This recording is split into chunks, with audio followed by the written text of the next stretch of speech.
Good morning, students. Last topic of this chapter is respiration in humans. We all breathe air that contains oxygen required for respiration. हम सब breathe सांस लेते हैं और इसके लिए क्या चाहिए हमें oxygen gas. Respiration is both external and internal. The taking in and giving out of air is called external respiration और breathing consisting of inhalation and exhalation. It continue through the life of an individual. Respiration में क्या बताया हमने, दोनों process है, internal भी और external भी. एक्सटर्नल रेस्पिरेशन को और क्या बोलते हैं, ब्रीथिंग में क्या होगा, इनहेल एंड एक्सेल. इनहेल का मतलब ऑक्सीजन लेना एंड एक्सेल क्या करते हैं हम, carbon dioxide. Taking in of air को लेना जिसमें ऑक्सीजन है उसको इनहेलेशन बोला. गिविंग आउट ऑफ एयर को रिमूव करना जिसमें कार्बन डाइऑक्साइड है उसको क्या बोलते हैं, exhalation. These process take place with the help of muscular diaphragm and rib cage. किसकी हेल्प से होता है ये प्रोसेस, रिब केज और डायफ्रैगम की हेल्प से.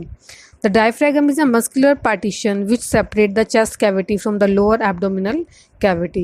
Diaphragm क्या है, ये पार्टीशन करता है, मतलब दो पार्ट्स में डिवाइड कर रहा है. ये सेपरेट करता है चेस्ट कैविटी को किससे, एब्डोमिनल रीजन से. आपके स्टमक का जो नीचे वाला रीजन आ जाता है.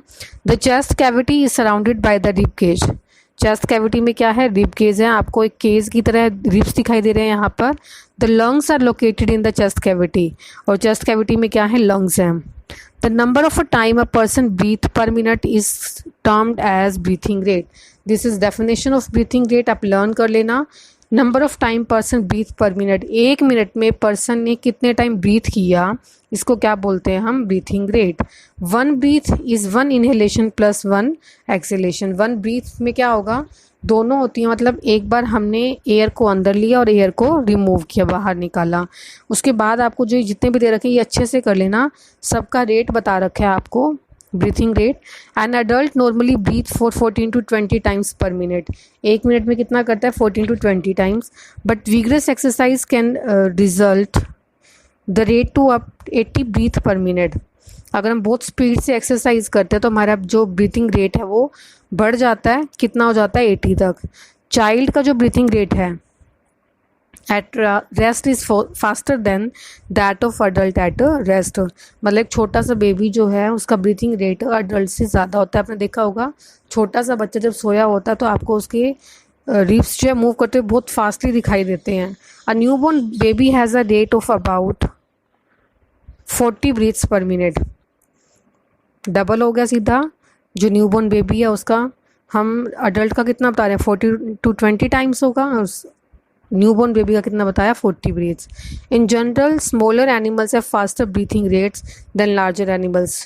छोटे एनिमल्स हैं या फिर स्मॉल बेबी है उनका ब्रीथिंग रेट ज़्यादा होता है लार्ज एनिमल्स या फिर ह्यूमन बींग से.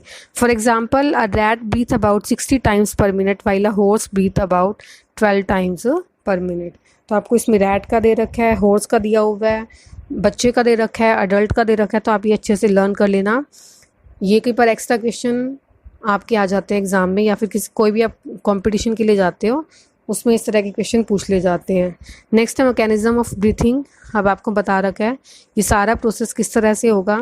The process of breathing can be divided into 2 phases. 2 phase बताए. First inhalation. इनहेल का मतलब लेना, एक्सेल का मतलब रिमूव करना. इनहेलेशन में क्या होता है, air moves into lungs while, और एक्सेलेशन में क्या होगा, एयर जो है वो बाहर निकलती है. The lungs have themselves have no muscles tissues. Lungs में मसल्स टिश्यूज नहीं होते. इनकी जो मूवमेंट है उनको कंट्रोल कौन करता है, रिब केज और डायफ्रैगम. लंग्स को कंट्रोल कौन करेगा, rib cage and diaphragm. During inspirations the muscles around the rib cage contract lifting the ribs upward and outward. ये भी आपका एक क्वेश्चन दे रखा है, इसलिए यहाँ से ध्यान से सुनना आप. Muscles around the rib cage, जो रिब केज के अराउंड मसल्स हैं वो क्या हो जाती है, जब आप सांस लेते हो तो आपकी रिब केज की मसल्स कॉन्ट्रैक्ट हो जाती हैं, सिकुड़ जाती हैं, और रिब्स को लिफ्ट करेंगी ऊपर की तरफ and outwards and lowering the dome of the diaphragm. क्या हुआ इसके अंदर, रिब्स कॉन्ट्रैक्ट हो गया. अपवर्ड मूव करेगा, जबकि डायफ्रागम जो है वो लोअर हो जाएगा नीचे की तरफ, until it forms a nearly flat sheet। और शीट कैसे बन जाती है आपकी flat. As a result of these changes chest cavity expand. जब आप सांस ले रहे हो तो आपकी चेस्ट कैविटी एक्सपैंड करेगी, फूल जाएगी वो। Because the lungs are attach to the chest cavity they also expand. Lungs chest cavity से अटैच है तो लंग्स भी क्या करेंगे आपके एक्सपेंड करेंगे। ब्रीथिंग सांस लेके देखना आप अंदर की तरफ, आपके लंग्स क्या करते हैं एक्सपेंड करते हैं।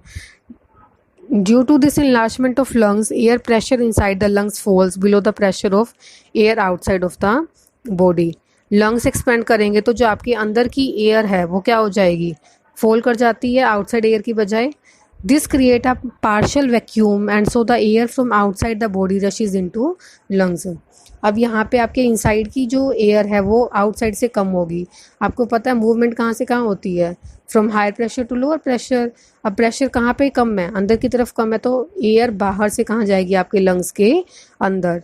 ड्यूरिंग एक्सेलेशन क्या होगा, muscles that lift the rib cage and lower the diaphragm relax. अब रिब केस जो लिफ्ट हुआ था वो रिलैक्स हो जाएगा। As a result rib cage and diaphragm returns to their original position. अब क्या होगा, रिब केस और डायफ्रागम जो है अपनी ओरिजिनल पोजीशन पे आ जाएगा। लंग्स आप कॉन्ट्रैक्ट करेंगे। With each such contraction of the lungs air inside them get forced out. अब लंग्स जब कॉन्ट्रैक्ट कर रहे हैं, पहले क्या हो रहा था, लंग्स एक्सपेंड कर रहे थे, तो अंदर का प्रेशर कम हो रहा था, तो एयर कहाँ से कहाँ जा रही थी, बाहर से अंदर की तरफ। अब लंग्स क्या कर रहे हैं, कॉन्ट्रैक्ट कर रहे हैं। कॉन्ट्रैक्ट करेंगे तो एयर अंदर का प्रेशर ज़्यादा, तो कहाँ से कहाँ मूव करेगी एयर, इनसाइड से आउटसाइड मूव करती है। क्लियर हो गया आपको यहाँ तक मैकेनिज्म ऑफ ब्रीथिंग आप सांस कैसे लेते हो, सब लंग्स के ऊपर डिपेंड कर रहा है। अगर लंग्स एक्सपेंड कर रहे हैं तो एयर मूव करेगी इनसाइड, और अगर लंग्स कॉन्ट्रैक्ट कर रहे हैं तो एयर आउटसाइड मूव करती है। Do you know why do yawn, उबासी क्यों आती है आपको।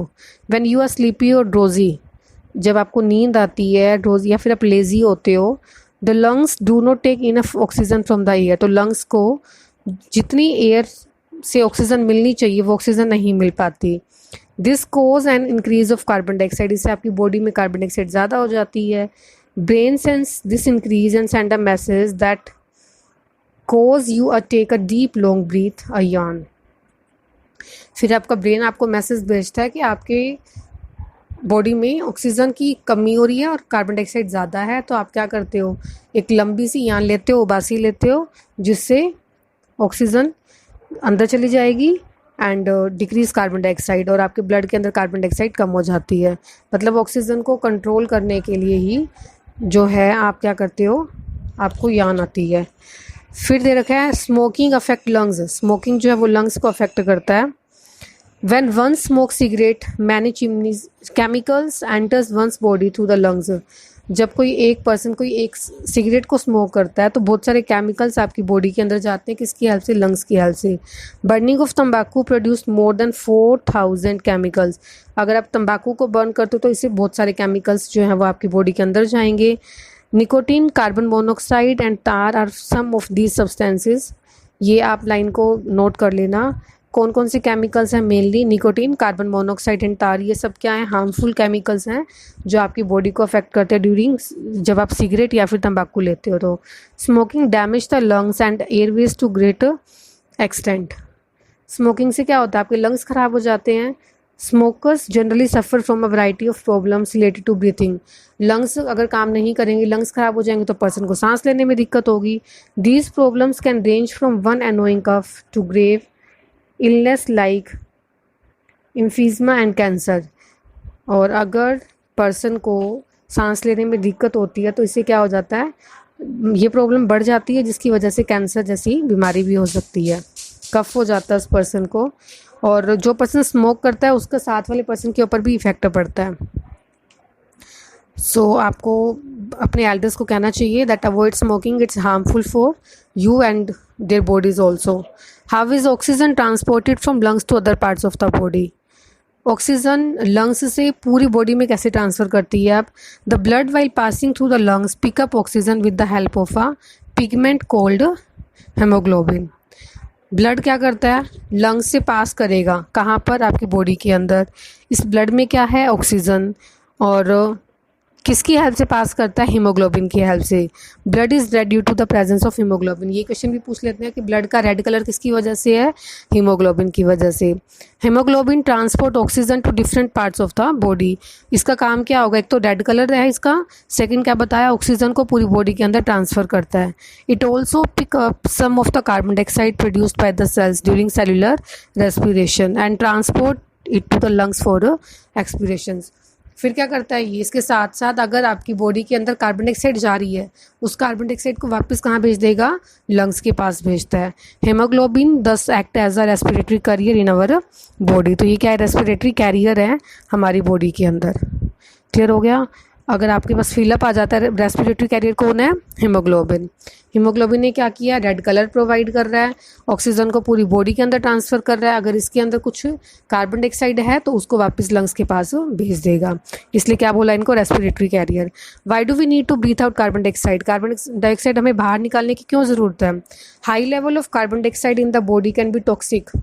अगर हमारी बॉडी के अंदर कार्बन डाइऑक्साइड ज़्यादा इकट्ठी हो जाती है तो हमारे लिए टॉक्सिक है, जहरीली है, इसीलिए कार्बन डाइऑक्साइड को रिमूव करना ज़रूरी है। It is brought to the lungs by blood and then removed when we exhale. ये ब्लड की हेल्प से वापस कहाँ जाती है? लंग्स के पास, और लंग्स क्या करते हैं? इसको एक्सेल मतलब बाहर निकाल देते हैं हमारी बॉडी से। अब आपको एक एक्टिविटी दे रखी है to show that exhaled air contains carbon dioxide. जो आप एयर बाहर निकाल रहे हो, आपको क्या पता उसमें ऑक्सीजन है, कार्बन डाइऑक्साइड है? ये हम एक्टिविटी के थ्रू करेंगे, और ये एक्टिविटी आपका एक क्वेश्चन बन के आता है, तो अच्छे से सुनना और आपको लर्न भी करना है ये। सबसे पहले आपने क्या करा? ड्रिंकिंग स्ट्रॉ ली, पाइप जिससे आप कोल्ड ड्रिंक पीते हो, and a test tube containing freshly prepared lime water. और आपने एक टेस्ट ट्यूब ली, टेस्ट ट्यूब में आपने एक लाइम वाटर प्रिपेयर किया। अब आप क्या करोगे? Place one end of the straw. Lime water आपके पास लैब में, केमिस्ट्री लैब में मिल भी जाएगा, आपको नहीं है तो आप फ्रेशली भी बना सकते हो। करना क्या है? टेस्ट ट्यूब में हमने लाइम वाटर लिया, ड्रिंकिंग स्ट्रॉ ली। अब आपने स्ट्रॉ का एक एंड लाइम वाटर के अंदर रखा, एयर को एक्सेल किया, ब्लो किया आपने, एयर को बाहर निकालोगे तो आप क्या देखते हो? Lime water turns milky. Lime water कैसा हो जाता है? मिल्की मतलब वाइट कलर का हो जाता है। किस वजह से? क्योंकि जब लाइम वाटर कार्बन डाइऑक्साइड के साथ में रिएक्ट करता है तो उसका कलर चेंज हो जाता है। कैसा हो जाता है? ट्रांसपेरेंट से मिल्की कलर हो जाता है। तो हमें पता चला इस एक्टिविटी के थ्रू कि लाइम, जब हम एक्सेल कर रहे हैं, ब्लो कर रहे हैं, एयर को बाहर निकाल रहे हैं, तो उसमें कार्बन डाइऑक्साइड है, जिसकी वजह से लाइम वाटर का कलर जो है वो मिल्की हो गया। अगर लाइम वाटर का कलर मिल्की ना होता तो इसका मतलब उसमें कार्बन डाइऑक्साइड ना होती, बट यहाँ पर कलर मिल्की हुआ, that means carbon dioxide is present. So इस एक्टिविटी से हमें क्या पता चला? दैट जब हम एक्सेल करते हैं एयर को तो उसमें क्या प्रेजेंट होता है? Carbon dioxide. सो ये chapter is completed. Today your homework is that you have to learn definition of inhalation, exhalations, and last activity that exhaled air contains carbon dioxide.